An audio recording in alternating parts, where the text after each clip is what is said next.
Most gardeners focus on what to plant, but not what to plant next to it.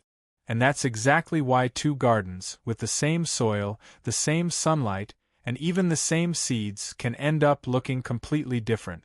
One is full, green, and thriving. The other looks tired. Slower growth, more pests, smaller harvest. At first, it feels confusing. Maybe you think you need more fertilizer. Maybe you blame the weather. But here's the surprising truth. The difference often isn't what you're growing. It's what you're growing next to it. Certain plants don't just sit quietly in your garden. They protect, support, and even feed the plants around them. They act like bodyguards, soil builders, and silent helpers working behind the scenes. And once you understand how to use them, everything starts to change. Today, I'm going to show you 9 powerful companion plants that can boost growth, reduce pests, and improve your soil without relying on chemicals. Let's start with one of the most familiar plants, but also one of the most misunderstood. Number 1, marigold, the colorful garden bodyguard. At first glance, marigolds just look like bright, cheerful flowers. A lot of gardeners plant them for color, maybe hoping they'll keep pests away. But what most people don't realize is that marigolds are doing work both above and below the soil, and that's where their real power comes from. Below the surface, certain types of marigolds, especially French marigolds, release natural compounds through their roots that can help reduce harmful soil pests like nematode. These microscopic pests attack plant roots, weakening growth before you even notice there's a problem. So while your vegetables might look fine on the surface, the damage could already be happening underground.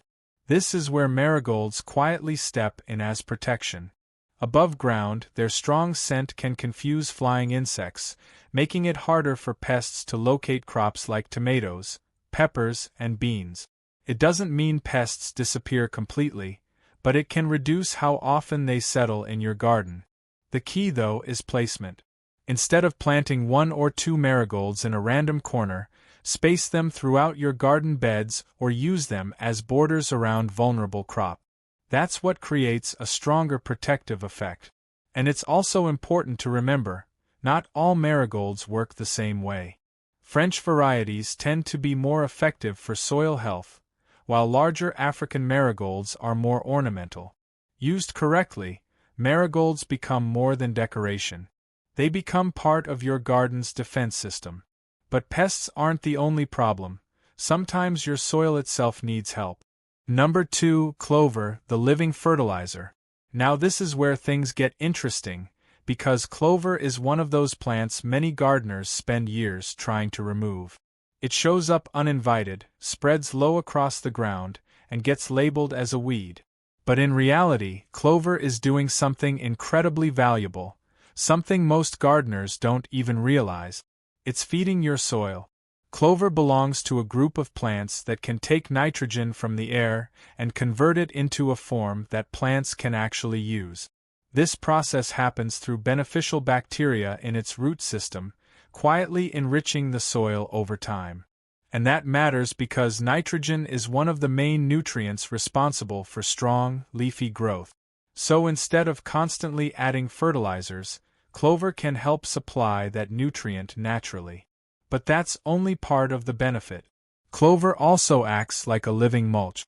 It covers the soil, helping it stay cool and moist, while reducing the space available for weeds to take hold.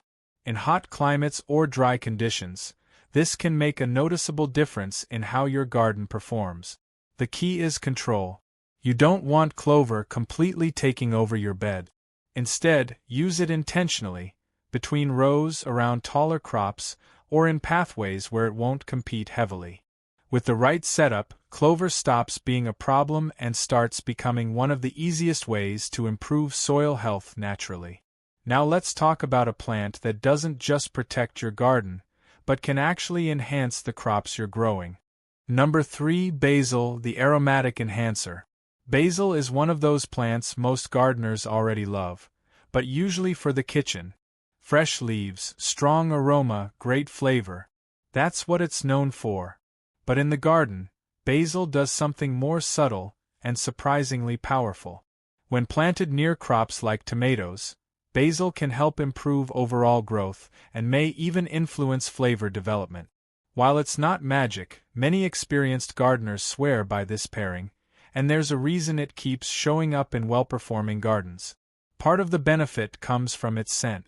That strong aroma doesn't just smell good to us. It can also make it harder for certain pests, like flies and some beetles, to locate your crop. It creates a kind of natural confusion in the air.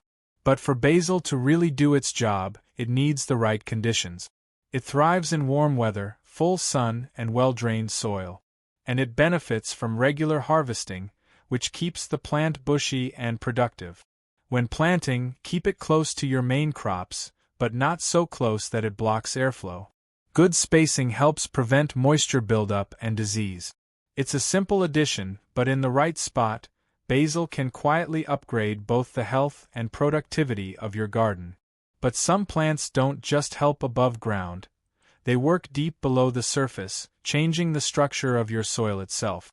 Number 4. Radishes, the underground soil fixer. Most gardeners think of radishes as a quick, easy crop, and that's true. But their real value often shows up in what they leave behind. Radishes grow fast, sending a firm root straight down into the soil.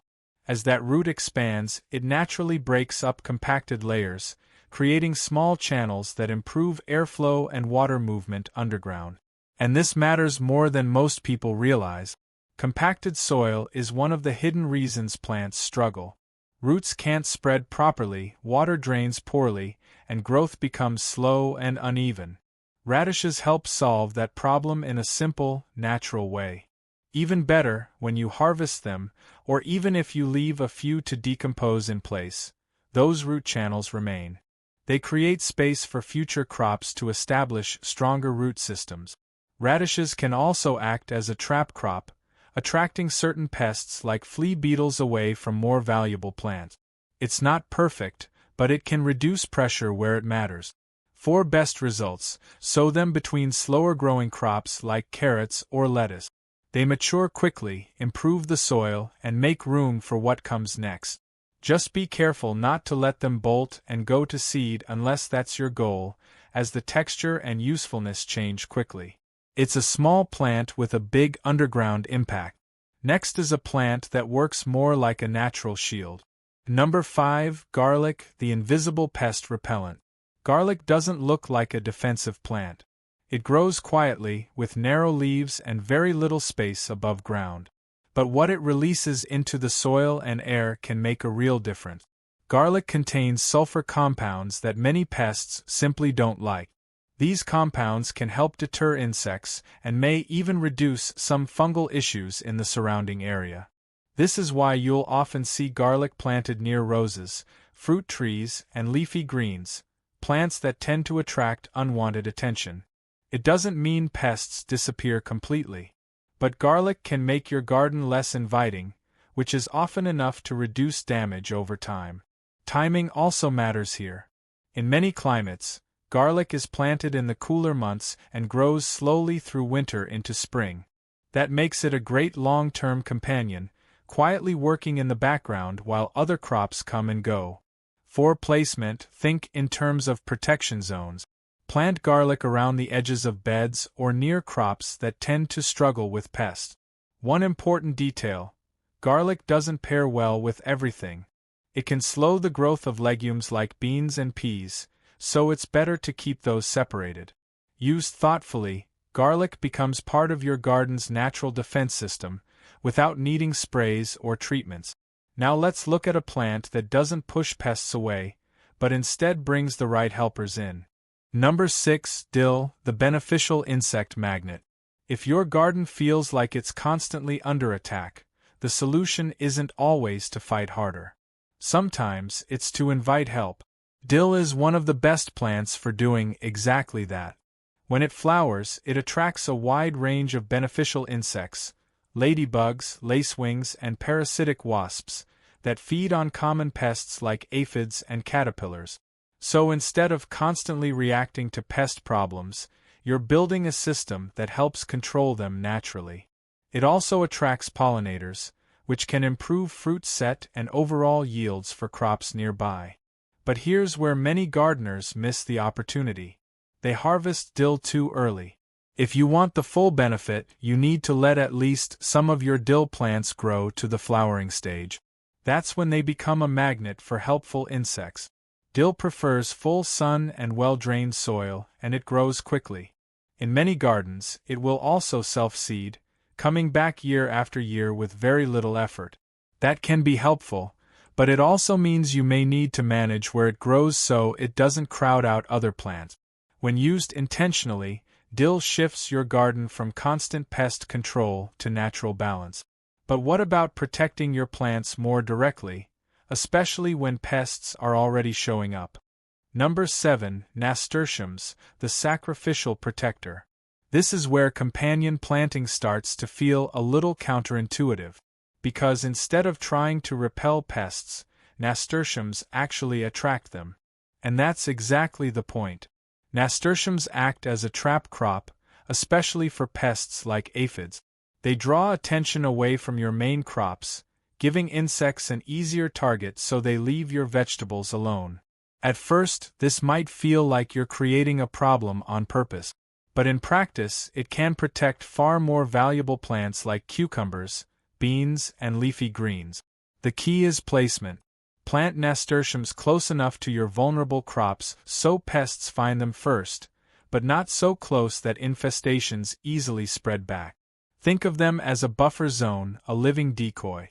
They also grow quickly, produce bright, edible flowers, and can trail beautifully along garden edges or containers. But you do need to keep an eye on them. If pest populations grow too large, you may need to trim or remove heavily infested plants to prevent the problem from expanding. Used strategically, nasturtiums turn pest pressure into something you can manage, rather than something that constantly surprises you. Some companions protect, but others go even further by directly feeding your garden. Number 8. Beans, the growth partner. Beans are one of the most practical companion plants you can grow because they do two jobs at once. They produce food, and they improve your soil. Like clover, beans are nitrogen fixers. Their roots host beneficial bacteria that convert nitrogen from the air into a form plants can use. Over time, this helps enrich the soil, especially for crops that demand a lot of nutrient. This is why beans are often paired with heavy feeders like corn in traditional planting systems. The relationship is simple. Beans help feed the soil, and nearby plants benefit from that improved fertility. Depending on the type, beans can also provide light shade or vertical structure. Pole beans, in particular, can grow upward on trellises, making them useful in small spaces. But spacing matters. Beans need airflow to stay healthy, and overcrowding can lead to disease problems, especially in humid conditions. They also don't always benefit from being planted too close to strong-smelling plants like garlic. For best results, rotate where you plant beans each season so the soil continues to improve without becoming unbalanced. It's a quiet partnership, but one that builds strength into your garden over time. Finally, one of the most overlooked companion plants, and one that brings everything together. Number 9. Calendula, the gentle garden protector. Calendula doesn't demand attention. It's easy to grow, adaptable, and often treated as just another flower. But in a well-planned garden, it plays a much bigger role. Its bright blooms attract pollinators, helping improve fruit set in nearby crops. Bees and other beneficial insects are drawn to it, increasing activity across your garden. Below the surface, calendula may also support soil health by encouraging beneficial microbial activity. While this is less visible, it contributes to a more balanced growing environment over time. It's especially useful scattered throughout your garden rather than planted in one spot. That way, its benefits reach multiple areas at once. Calendula grows well in full sun to partial shade and adapts to a range of soil types, making it beginner-friendly. The only limitation is seasonality. In cooler climates, it thrives in spring and fall, while extreme heat may slow it down. Still, for such a simple plant, it offers a surprising amount of support, quietly improving the overall health of your garden. Now let's tie all of this together, because knowing the plants is one thing, but using them correctly is where the real results happen. Bonus section: How to combine companion plants effectively. At first, companion planting can feel like just mixing different plants together and hoping for the best. But this is where most gardeners make a mistake. It's not random. It's about balance. Start with spacing. Even helpful plants can become a problem if they're too crowded. Airflow, sunlight, and root space still matter. A dense planting might reduce weeds, but it can also increase disease if moisture gets trapped. Next, match plant needs. Group plants that prefer similar sunlight, watering, and soil conditions. For example, basil and tomatoes work well together not just because of their benefits, but because they thrive in the same environment. Timing is another key detail. Fast growers like radishes can be planted early and harvested before slower crops need the space. Others, like dill, should be allowed to mature and flower to attract beneficial insects. And always consider your climate. What works in one region may need adjustment in another.